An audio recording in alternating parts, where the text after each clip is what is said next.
मर्द जात को ना तो कभी समझा गया है, ना उसे कभी समझाया गया है। ठीक है, उस पर सिर्फ थोपा गया है, उसको सिर्फ सौंपा गया है, उसको थोपा गया है, उसको सिर्फ और सिर्फ उसको कोसा गया है। पैदा होते ही माँ बाप सपने बुनने लग जाते हैं कि हाँ ये तो हमारे घर के हालात बदलेगा, बड़ा होगा, नौकरी लगेगा, घर के हालात बदलेगा।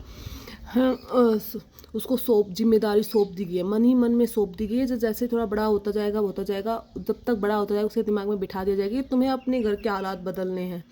उसको कभी समझा नहीं गया।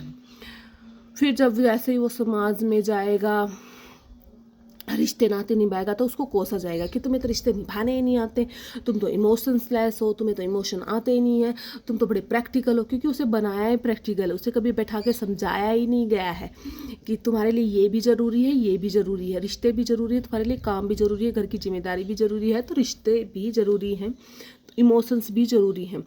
उस पर हर चीज़ थोपी जा रही है, उसको कोसा जा रहा है। अगर घर में कुछ भी काम खराब हो रहा है, कोई भी रिश्ते खराब हो रहे हैं, तुम्हारी वजह से हो रहे हैं, क्योंकि तुमने समझा ही नहीं, तुमने समझाया ही नहीं बिठा के।